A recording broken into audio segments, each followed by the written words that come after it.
প্রেম ভক্তি পাওয়ার এই তিনটি হলো প্রধান মহৌষধি, যেটা আমরা সহজে কেউ গ্রহণ করতে পারি না।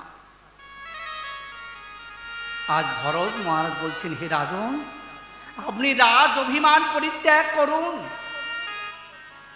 আপনি সকলে কাঁধে চেপে যাচ্ছেন, এটা পদ নয়, সকলে পায়ে তোলা দিয়ে যান, দিনাতি দিন হন, অভিমান ত্যাগ করুন।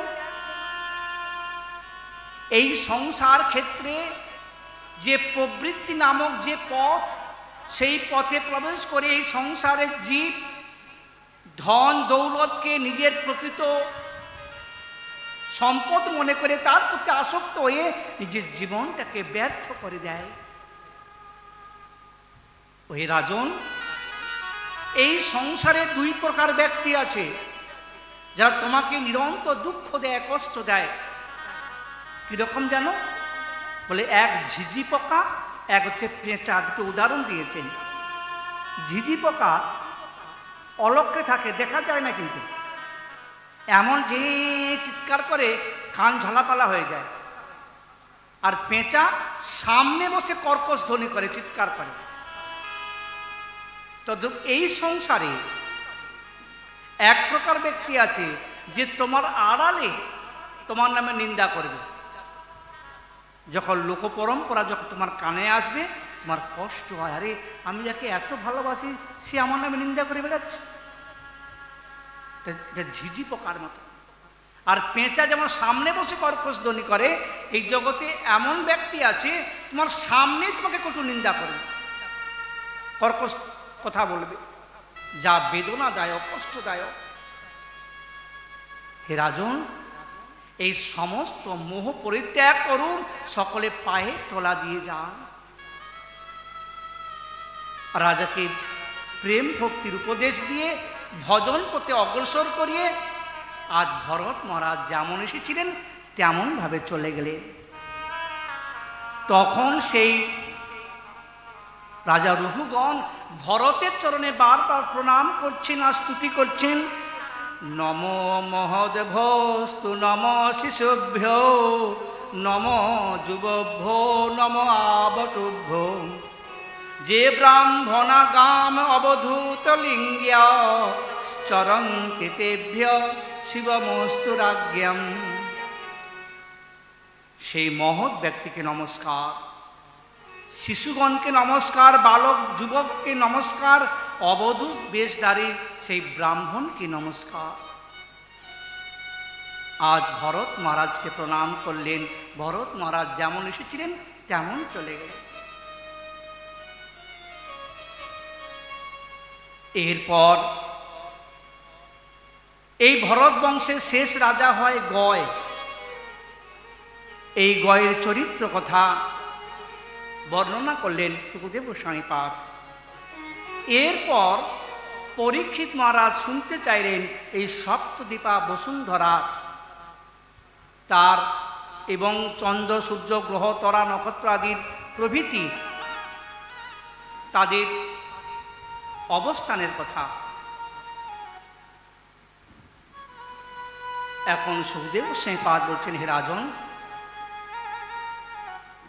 এই যে সপ্তদ্বীপ জম্বু, প্লক্ষ, শালমলী, কৌশ, পঞ্চ, শাক, পুষ্কর, এই সপ্তদ্বীপে এই যে জম্বুদ্বীপ হল ভারতবর্ষের অন্তর্গত।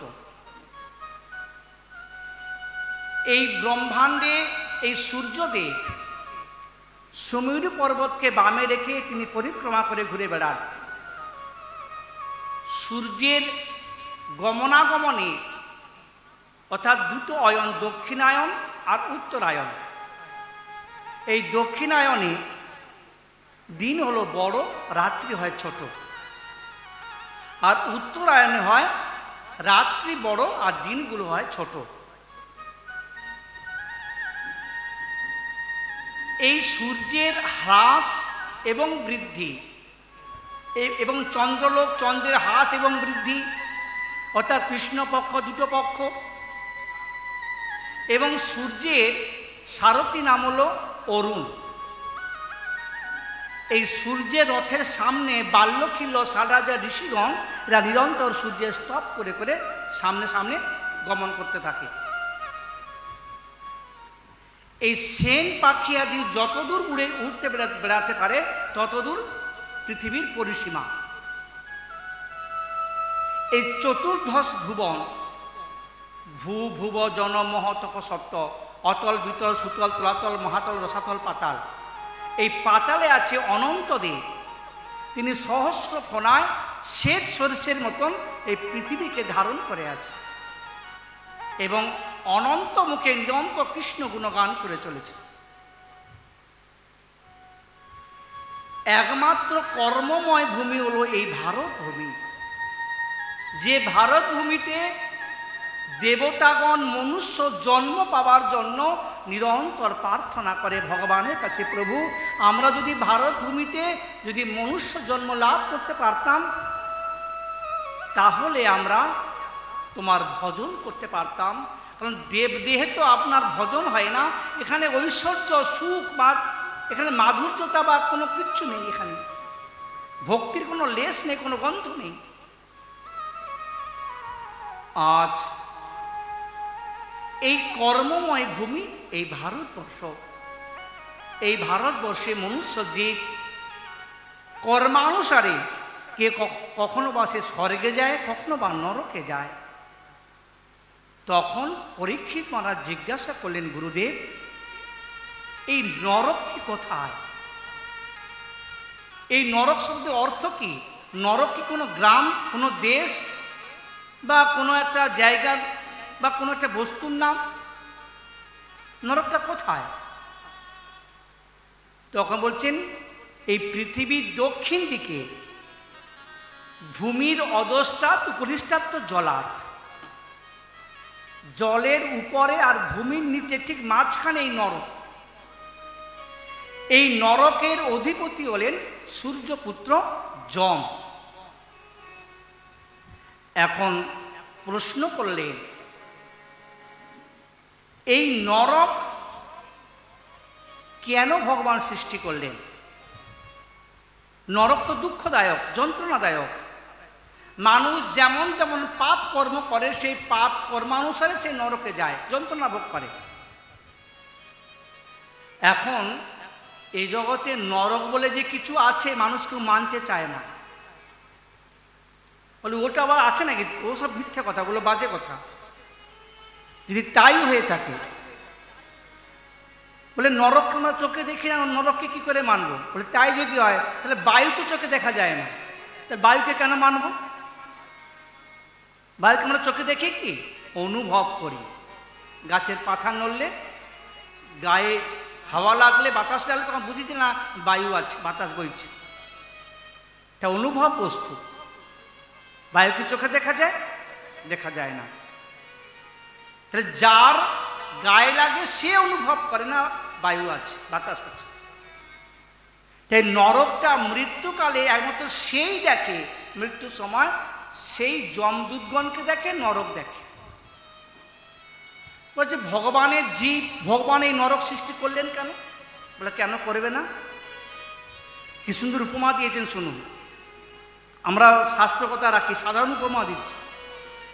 ধরুন এই জগতে এই যে গভর্নমেন্ট যে সমস্ত কিছু সৃষ্টি করেছে, যা কিছু করেছে সকলের জন্য সমানভাবে সে সব কিছু করেছে। অর্থাৎ জেলখানা সৃষ্টি কেন করলেন? জেলখানা তো নাও করতে পারতেন, কেন করলেন না? কোনো জীব যদি কোনো খারাপ কর্ম করে, পাপ কর্ম করে, তখন তাকে ধরে নিয়ে গিয়ে জেলে ভরে দেয়। কেন ভরে না? এখানটা শাস্তি হয়। এবার জেল অনেক রকম আছে, জেল একরকম নেই। তো যেমন পাপ তেমন তার সেই রকম জেলখানায় নিয়ে গিয়ে তাকে শাস্তি দেয়। সাধারণ উদাহরণ এটা। তদ্রূপ আজ বিশ্ব ব্রহ্মাণ্ডের নায়ক ভগবান তোমাকে মনুষ্য জীব করে পাঠিয়েছে। তোমাদের জ্ঞান বুদ্ধি সব তোমাকে দিয়েছে। তা তোমাকে জ্ঞান বুদ্ধি সব দিয়ে তুমি ভগবানের জীব হয়ে কিনা সেই ভগবানকে ভুলে গিয়ে তুমি নানা প্রকার অপকর্মে লিপ্ত হয়েছ, তা ভগবান তার অনুচররা তোমাকে ছেড়ে দেবে? ছাড়বে না তো, তোমাকে নিয়ে সেই জেলে পড়বে। অর্থাৎ এখানে যেমন সাজাটা এ জগতে থাকতে থাকতে হয়, আর এ জগতে সাজা ও জগতে সাজা মৃত্যুর পরে হয়। মৃত্যুর পরে সেই জেলখানা রূপী নরকে নিয়ে গিয়ে তুমি যেমন পাপ করেছো সেই কর্ম তোমাকে গিয়ে ভোগ করতে হবে। এটা ধ্রুব শাশ্বত নিত্য অব্যয়। এই নরক যে আছে তা একমাত্র সাধকগণ তা এখনো দেখে। যা বড় বাবাজি মহারাজ রাধারামচরণ দাসদেব এই নরকের চিত্র দেখে তিনি হাহাকার করে ক্রন্দন করে বলেছিল, নিতাই চাঁদের কাছে প্রার্থনা করছো, নিতাই এই নরকে যদি একটা জীব যায় তাহলে আমি তোমার কাছে যাব না। অভিমান করে আক্ষেপ করে বলেছ, নিতাই আমি তোমার কাছে যাব না, তুমি তো পতিত পাবন, পতিতের বন্ধু নিতাই, তোমাকেই তো মহাপ্রভু জগৎ জীবকে উদ্ধার করবার জন্য ভার দিয়েছে। আজ একটা পতিত যদি নরকে যায়, আমি তোমার কাছে যাব না, আমি এই নরকে গিয়ে তোমার গুণগান করব, আমি নাচবো নরকে গিয়ে। দেখুন, কিন্তু এই যে নরক, মানুষ যেমন তেমন পাপ কর্ম করবে, সেই পাপ অনুযায়ী তাকে নরকে যেতে হয়। সুখদেব গোস্বামীপাদ বলছেন, এ রাজন অনেক প্রকার নরক আছে। রৌরব, মহারৌরব, কুম্ভীপাক, কালসূত্র, অসিপত্রবনম, শুকরমুখ, বন্ধকূপ, কৃণিভোজন, সংদর্শন, তপ্তসূর্মি, বজ্রকণ্টক, শালমলি, বৈতরণী, পুয়োদ, প্রাণরোধ, বিবসন, লালাভক্ষ, সারমেয়, অবিচি, অয়ম, প্রাণরোধ। অনন্ত নরক, তার মধ্যে বিশেষ বিশেষ কয়েকটি নরকের নাম করলেন। মানুষ যেমন যেমন পাপ কর্ম করে সেই কর্মানুসারে সে সেই প্রকার নরকে নিয়ে যায়।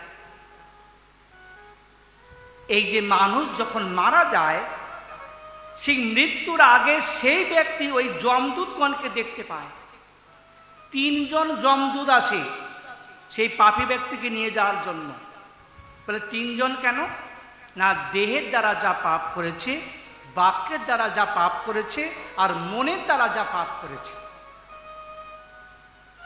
সেই বিকটাকৃতি বিশাল চেহারা 3 জন যমদূত এসে সেই কাল পাশে বদ্ধ করে 99,000 যোজন পথ তপ্ত বালুকার উপর দিয়ে টানতে টানতে নিয়ে সেই নরকে যায়। সেই নরকে ঠিক আগের লোক হচ্ছে পিতৃলোক।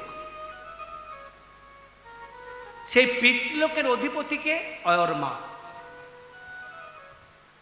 এই পিতৃলোকে গিয়ে সেখানে যে ওয়েটিং লিস্ট, সেখানে গিয়ে ওয়েট করতে হয়, তারপরে নরকে নিয়ে যায়। এই পিতৃপুরুষগণ নিজ নিজ গোত্রের মঙ্গল কামনা করে নিরন্তর তারা সেখানে তপস্যা করছে, নিজ নিজ গোত্রের মঙ্গল কামনা করে।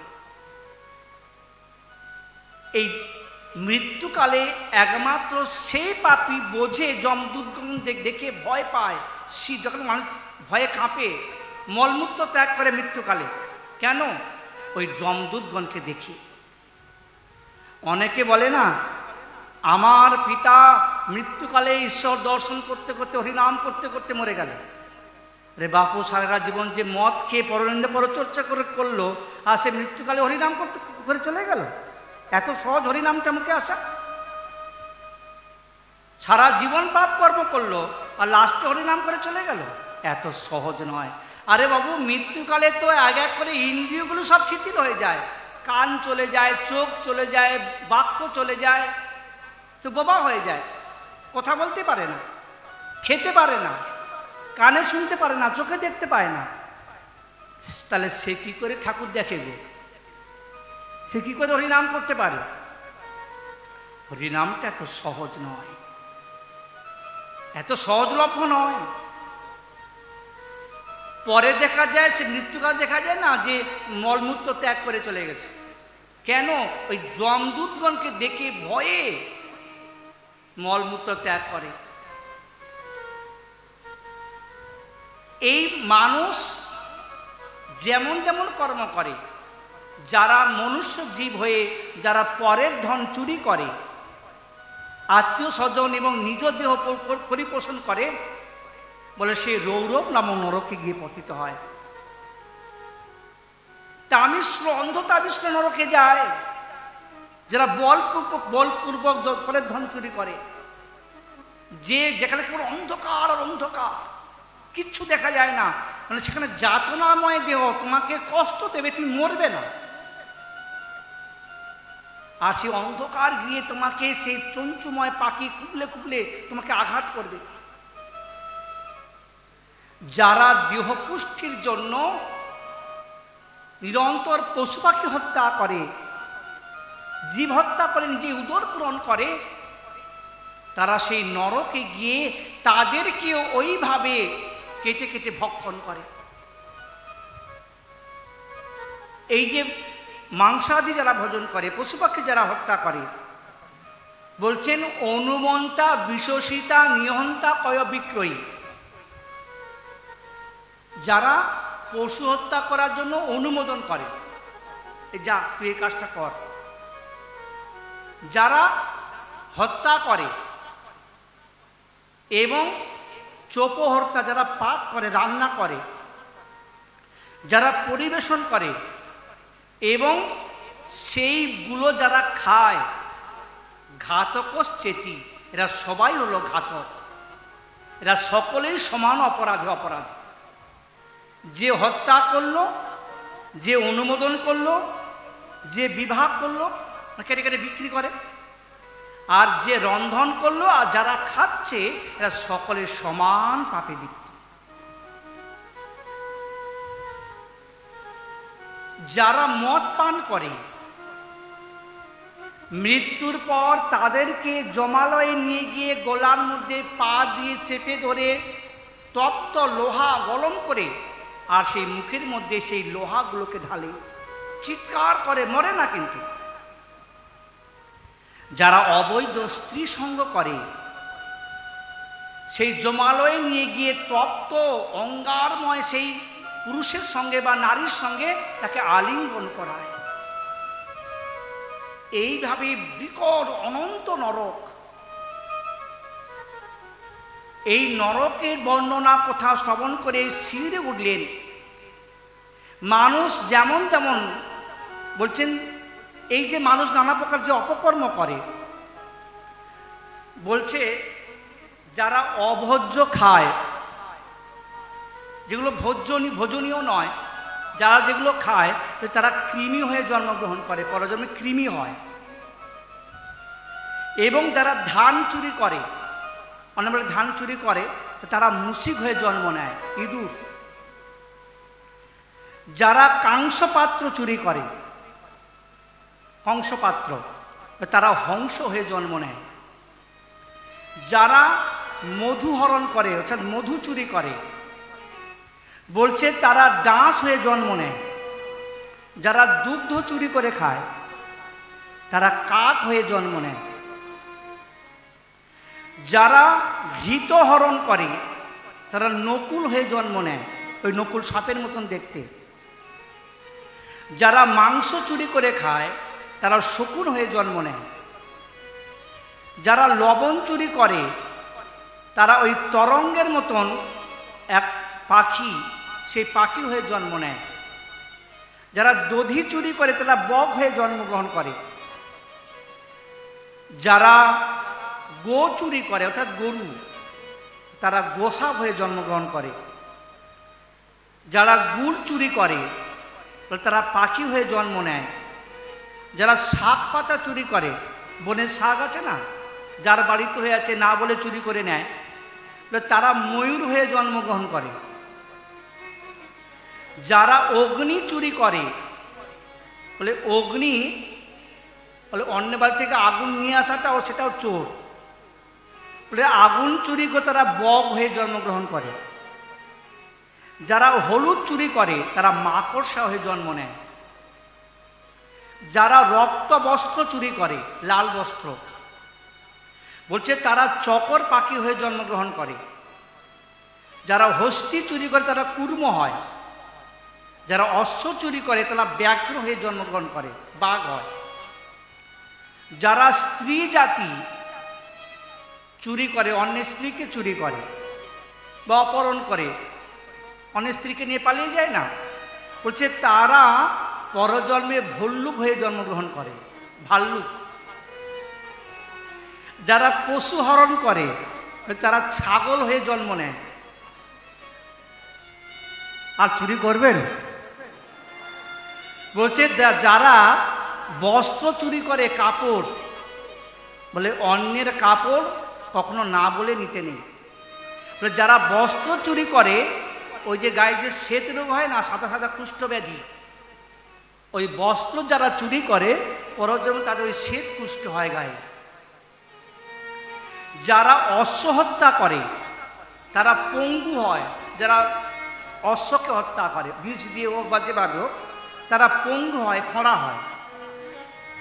যারা বিষ দান করে, সে পশুকে হোক বা অন্য কিছুকে, যারা বিষ দিয়ে জীব হত্যা করে, বলছে তারা লৌহ জীব, জীব বার করে থাকে না, হাঁপাতে থাকে, লৌহ জীব হয়। এবং যারা প্রদীপ চুরি করে এবং ফুঁ দিয়ে যারা প্রদীপ নিভায়, ওই ফুঁ দিয়ে কখনো আগুন নিভাতে নেই, বলে তারা কি হয় যেন অন্ধ হয়ে জন্মগ্রহণ করে। মানুষ অন্ধ হয় কেন? যে কখনো ফুঁ দিয়ে কখনো প্রদীপ নিভাতে নেই বা কখনো প্রদীপ চুরি করতে নেই। অন্য প্রদীপ জ্বালিয়েছে তো, দেখে প্রদীপটা চুরি করে নিয়ে চলে গেলাম। তারা পরজন্মে অন্ধ হয়ে জন্ম নেয়। খবরদার এমন কাজ করবেন না। যা করেছেন আর করবেন না। এইভাবে অনন্তময় নরক এবং অনন্ত তার পাপের সাজা। এটা দৃশ্যভাবে যখন শুকদেব গোস্বামীপাদ সেই বিভীষিকাময় নরকের কথা বর্ণনা করলেন, তখন ভয়ে শিউরে উঠলেন, কাঁপতে লাগলেন। হায় হায়, মানুষ তো নিরন্তর পাপ করছে, নিরন্তর পাপ কর্মে লিপ্ত। তুমি ভেবেছ কি মনে এই ত্রিভুবনে, তুমি ভেবেছ কি মনে এই ত্রিভুবনে, তুমি যাহা কোনে গেলে কেউ জানে না।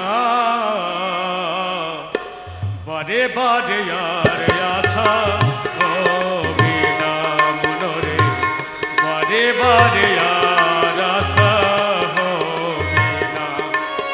তুমি ভেবেছ কি মনে এই ত্রিভুবনে, ভেবেছ কি মনে এই ত্রিভুবনে, তুমি যাহা করে গেলে কেউ জানে না।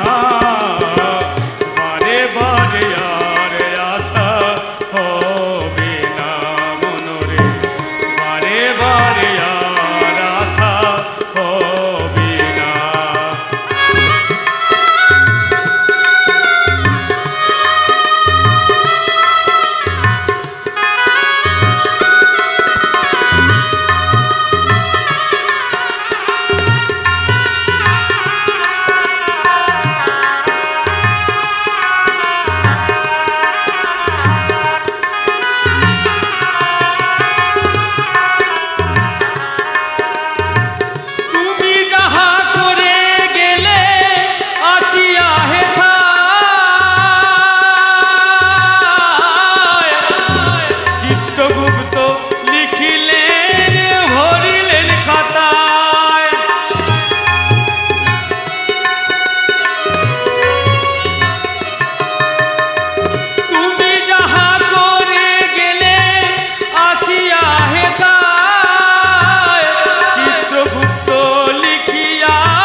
আছে হাসি খুশি কিছুই চলে না বারে বারে আর আশা হবে না মনরে বারে বারে আর আশা হবে না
এই অনন্তময় যে নরক, এই নরকে মানুষে গিয়ে নানা প্রকার দুঃখ যাতনা তাকে ভোগ করতে হয়। এই নরকে বর্ণনা শ্রবণ করে পরীক্ষিত মহারাজ শিউরে উঠলেন এবং গুরুদেবকে প্রণাম করে বলছেন, হে গুরুদেব, মানুষ তো স্বাভাবিক পাপ কর্মে লিপ্ত, স্বাভাবিক পাপ কর্মেতে প্রবৃত্তি, এই পাপ কর্মের থেকে জীবের মুক্তির উপায় কি করে সে মুক্তি পাবে? তখন সুখদেব গোস্বামী পাদ এক কথায় উত্তর দিলেন, হ্যাঁ, যেমন পাপ তেমন প্রায়শ্চিত্ত শাস্ত্রের বিধান আছে। প্রায়শ্চিত্ত করলে সমস্ত পাপ থেকে সে মুক্তি পাবে। যেমন চান্দ্রায়ণ ব্রত আদি নানা প্রকার কর্মের কথা বর্ণনা করা আছে, প্রায়শ্চিত্তের বিধান আছে। সেই প্রায়শ্চিত্ত কর্ম করলে পাপ থেকে মুক্তি। এখন উত্তরটা শ্রবণ করে পরীক্ষিত মহারাজের কিন্তু মন প্রসন্ন হলেন না। কেন না, কর্ম না কর্ম নিহারম নাহি আত্যন্তিকম ইষ্যতে অবিদ্যৎ অধিকারিত্বাৎ প্রায়শ্চিত্তং বিমর্শনম। বলে প্রায় পাপ কর্মটা একটা কর্ম, আবার প্রায়শ্চিত্তটা একটি কর্ম। তা কর্মের দ্বারা কখনো কর্মফলকে ধ্বংস করা যায় গো? যদি কেউ বলে বাবু আমি ঘি দিয়ে আগুন নিভিয়ে দেব, পারবেন তো? কে কে পারবেন হাত তুলুন তো, ঘি দিয়ে আগুন নেভাতে পারবেন না? ও তাহলে বুঝেছেন, বলুন। তাহলে ঘি দিয়ে আগুন নেভানো যায় না। কর্মের দ্বারা কখনো কর্মফলকে ধ্বংস করা যায় না। কেন, পাপ কার্যটা কর্ম, আর প্রায়শ্চিত্তটা একটা কর্ম।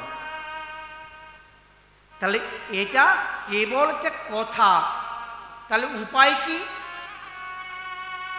তাই এই কথাটা শ্রবণ করে প্রায়শ্চিত্ত করলে পাপ চলে যায়, কিন্তু পাপে প্রবৃত্তি বা বীজ ধ্বংস হয় না, তা নষ্ট হয় না। এই প্রায়শ্চিত্তটা কেমন জানো তো? বেনুগুল্ম ইবানল, মানে বাঁশ গাছ, বাঁশ ঝাড় আপনি আগুন দিয়ে দেন, পুড়ে ছাই হয়ে গেছে, কিচ্ছু নেই, দেখতে পাবেন না, কিন্তু বীজ গড়া তো থেকে গেছে। আবার যখন বৃষ্টি হবে আবার অঙ্কুরোদ্গম হবে। তদ্রূপ প্রায়শ্চিত্ত করলে পাপ চলে যায়, কিন্তু পাপে প্রবৃত্তি নষ্ট হয় না। আবার তুমি যেমন যেমন সঙ্গ করবে, আবার তেমন তেমন পাপ করবে, তুমি লিপ্ত হয়ে যাবে। মানুষ জন্মের পর থেকে তামাক, বিড়ি, গাঁজা, ভাং, মদ কেউ খায়নি, বা সঙ্গে করে নিয়ে আসেনি, নিয়ে এসছিল, আনেনি তো। তাহলে এই বিড়ি, তামাক, গাঁজা, ভাং, মদ এগুলো জুটে গেছে কিভাবে? আর সঙ্গ দোষী। জীব যেমন যেমন সঙ্গ পায় তেমন তেমন উপাধিগুলো এসে জুটে যায়। এগুলো কেউ সঙ্গে করে নিয়ে আসেনি। তাই প্রায়শ্চিত্ত করলে পাপ চলে যায়, কিন্তু পাপের প্রবৃত্তি নষ্ট হয় না। আবার যেমন যেমন সঙ্গ পায় আবার সেই পাপ কর্মেতে লিপ্ত হয়ে পড়ে। তাই হস্তি স্নানের ন্যায় এও বৃথা। সুখদেব গোস্বামী পাদ পরীক্ষিতের মন বুঝে যে হ্যাঁ উত্তম শ্রোতা যদি উত্তম না হয় তাহলে বক্তার বলে সুখ হয় না। সুখদেব গোস্বামী পাদ নিজের গরজেই বলছেন, হ্যাঁ রাজা পরীক্ষিত ঠিক ধরেছে যে প্রায়শ্চিত্তের দ্বারা কখনো পাপের প্রবৃত্তিকে নষ্ট করা যায় না, পাপের বীজকে ধ্বংস করা যায় না। তাহলে উপায় কি? তখন বলছেন, কেচিৎ কেবলয়া ভক্তিয়া বাসুদেব পরায়ণা অঘং ধুষ্ণন্তি কাৎস্নেন নিহারামিব ভাস্করঃ ন তথা ভগবান রাজন পুয়েত তপ আদিভিঃ যথা কৃষ্ণার্পিত প্রাণ তৎপুরুষ সেবয়া।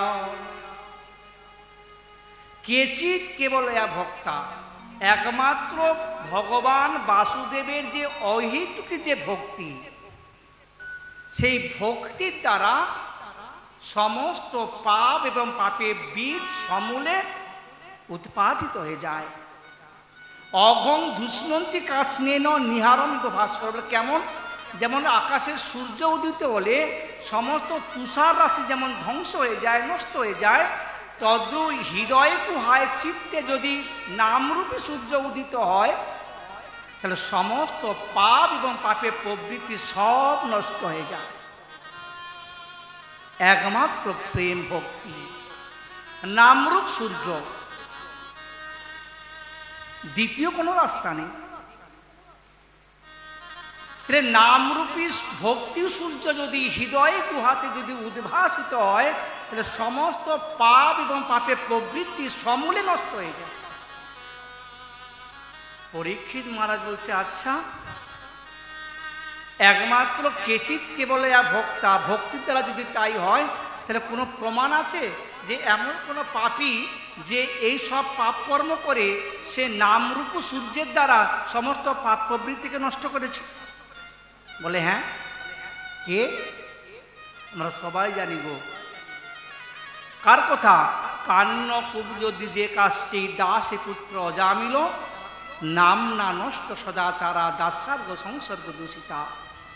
সেই কান্নকুব্জ দেশে অজামিল নামে এক বেদ পরায়ণ সাত্বিক ব্রাহ্মণ ছিলেন। নিত্য বেদ পাঠ করতেন, পূজা অর্চনা করতেন, তার সতীসাধ্বী স্ত্রী ছিল, বৃদ্ধ পিতামাতা ছিল, সুন্দর সংসার। কিন্তু হলে কি হবে?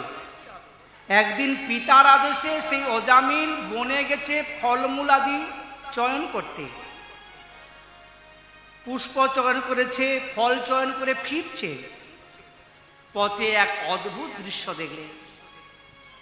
কি না, এক শূদ্র আর এক শূদ্রাণী তারা বিবস্ত্র হয়ে ক্রীড়া করছে। এই দৃশ্য দেখে অজামিল নিজ জ্ঞান বুদ্ধি বিবেকের দ্বারা ইন্দ্রিয়কে চিত্তকে সংযম করার চেষ্টা করলেন, কিন্তু পারলেন না। কেন পারলেন না?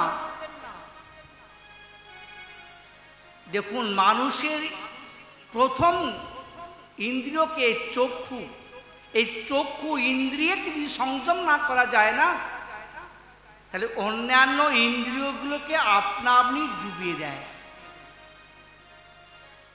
যা মহাদেব নিজ কর্মের দ্বারা জগৎকে শিক্ষা দিয়েছে। এই যে মহাদেব, এই যে দোল উৎসব হয় না, দোল উৎসব ফাল্গুন মাসে হয়, এই যে দোল উৎসব রঙের উৎসব, বলে কেন? বলে এটা কামনাকে জয় করার উৎসব। বসন্ত ঋতু, এই যে সরস্বতী পুজো হয়, ওই দিন এই বাসন্তী পঞ্চমী বলা হয়। এক সময় সমস্ত দেবতাগণ তারা সম্মিলিত হয়ে কামদেবের কাছে গিয়ে বলছেন, কামদেব, একমাত্র তুমি পারো এই জগৎকে রক্ষা করতে, এই অসুরদের উৎপীড়ন থেকে রক্ষা করতে। বলে কিভাবে? না, তুমি মহাদেবের তপস্যা ভঙ্গ করো। যখন দক্ষ যজ্ঞে সতীর দেহত্যাগ করলে পরে মহাদেব তপস্যায় বিলীন হয়ে যায়। পরে সেই সতী হিমালয় এবং মেনকার কন্যা হয়ে জন্ম নেয় পার্বতী রূপে, এবং মহাদেবকে প্রতিরূপে পাওয়ার জন্য তপস্যা করছেন।